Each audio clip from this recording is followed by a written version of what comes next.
Thank you very much. And first of all, it's an honor for me to be able to be part of this discussion and to share my work and perspectives with the group. Uh, I want to emphasize that although I'm currently the research professor with the U.S. Army War College and previously been on the policy planning staff for the Secretary of State, what I'm going to say today is strictly my personal academic opinion.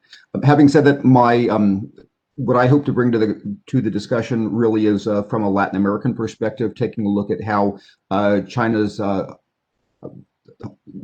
activities in hydropower have played out in the Latin America context, and hopefully to give insight for this discussion.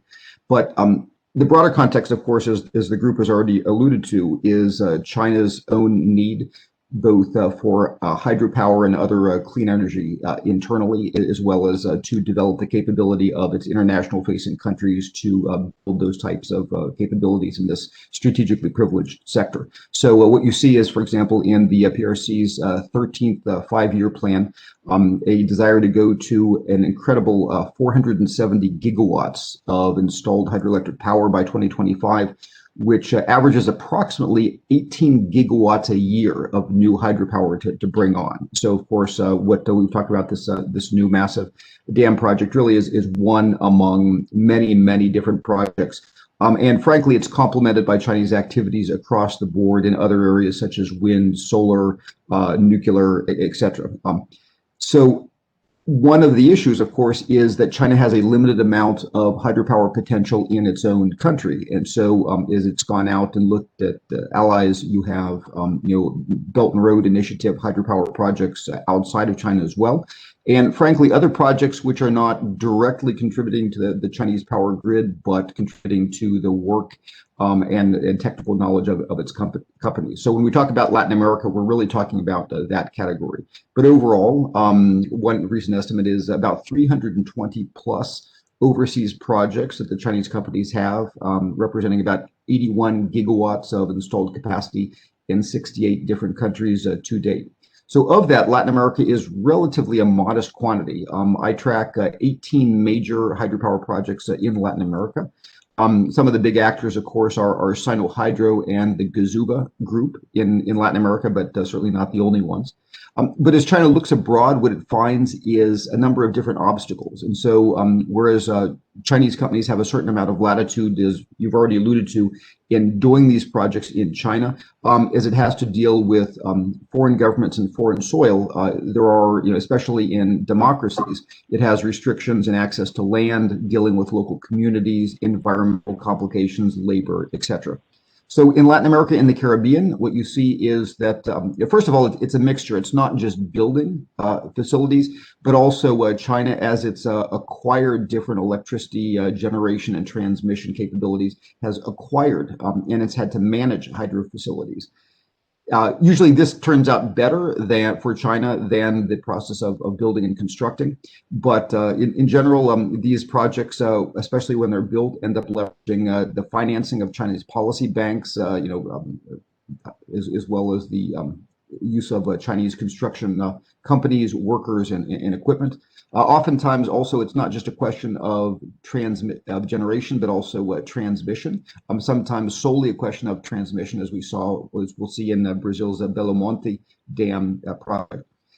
In addition, overall, looking at Latin America, and I'll go into a few details in just a minute, but it's actually striking that of the 18 projects that I'm tracking across the region, virtually every single one, almost without exception, has run into one problem or not. And actually, very few of them have been fully completed. Those who have been completed with many, many different problems. And the categories of problems include security affecting Chinese workers from the local context, labor and safety issues, environmental issues, strikes, pushback from local communities about the environmental impact, poor project performance that have caused, in some cases, Chinese companies to be actually removed from that. So just to go across the board, I just want to kind of paint a panorama. So for example, when we look at Peru, That is probably one of the cases where China has done best, but both of the major projects in Peru have been inherited by China and not built by itself. The Chagya Dam, about a 456 kilowatt dam, which it acquired from the construction company Odebrecht, as well as the San Gaban project, which is still in progress, but that actually also came through the acquisition of Luz del Sur. When you look at Bolivia, there are three major hydro projects, Rositas, Mizicuni, and San Jose. All three of those projects have actually been stopped and have had strikes and difficulties, including the San Jose project, which has been paralyzed since 2016 because of labor issues. In Ecuador, and this has been somewhat of a high-profile issue in the United States, there are 8 different hydro projects, largely because of the collaboration of the previous government, the leftist populist government of Rafael Correa, with the PRC. But of all of those 8, there were problems with all, and 3 of them were actually taken away by the Ecuadorian government. So the one that was completed, inaugurated technically in 2016, Coca-Cola Sinclair, that was a 1.5 gigawatt project, but a German audit registered about 400 different deficiencies, and there are a lot of issues with both the corruption involved in the project that the current government is still trying to sort out, as well as trying to get the Chinese to correct the deficiencies. There was also a number of safety projects problems, including a December 2014 very sad incident in which, with the collapse of a pressure well, 14 different workers were killed. The Tuachi Pilatón project, also in Ecuador, you actually had, again, that had to be canceled and taken from the Chinese company in 2016 and given actually to a Russian company, Tasmayish, for non-performance. Other examples, the Mazarduda complex, they ran into geological problems, and the company, China National Electric Equipment Corporation, they had to terminate the contract because of non-compliance. Another one, Quijos, also terminated for non-compliance. In Argentina, 2 projects on the Santa Cruz River, which impacted a very historic and environmentally significant glacial field. That was run by the Gazuba Group. That was actually stopped in 2016 by an order of the Argentine Supreme Court, in part because of the environmental impacts that were not addressed by it, and the studies were not done properly.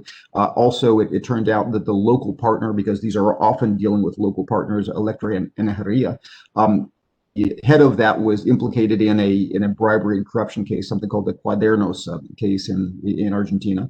Although interestingly enough, the way the Chinese structured the deal using something called a cross default clause, the project survived because if they canceled the project, China would have taken away funding from a different railroad project of importance to the Argentine government. And so with the new leftist government in Argentina of Cristina and Alberto Kirchner, the project ironically is back on track despite the environmental issues in a previous court ruling. In Chile, a project called Hydropower in Patagonia, also again a very environmentally delicate place. In Chile, where you have a vibrant democracy and an active bureaucratic oversight, this project Hydropower was the subject to a lot of pushback, especially because it would have flooded a great deal of indigenous land, affected the Mapuche and others. So that was technically canceled in 2014, although the current government is looking at it in a new way. Mexico, Chiclasan 2, again, the interesting thing there is the project is going forward, although very, very slowly, in part because it seems that there's a special relationship with the leftist Mexican government of Andrés Manuel López Obrador, when other projects have not. Honduras, 2 major projects, the Patucha 3 Dam, it was stopped while because of violence. Apparently there was some gold to be had, some illegal mining in the area, and so there was a lot of pushback, some of it kind of improper by the local communities, but that project ended up being completed after the significant violence that took place. Different story in the smaller project, Aquazarca. The case of Aquazarca, there was an indigenous group called the Lenca there who were being affected. In that case, actually, Sino-Hydro withdrew from the project, again, because of indigenous pushback and difficulties, although a later consortium pressed forward with a redesigned version of the project. And then there are other examples. For example, there's a project called Amila Falls in Guyana that the local partner, Scythe Global, actually pulled out of the project in 2015, forcing it to be stopped. That was by China Railway Group, was the Chinese partner. But that was interesting because, again, there were improper studies in the adequacy of the water that was done there with the local river involved, the Kurrabong River. And in the end of the day, there's some talk that the new PPP government, basically the Indo-Guyanese government, may bring it back.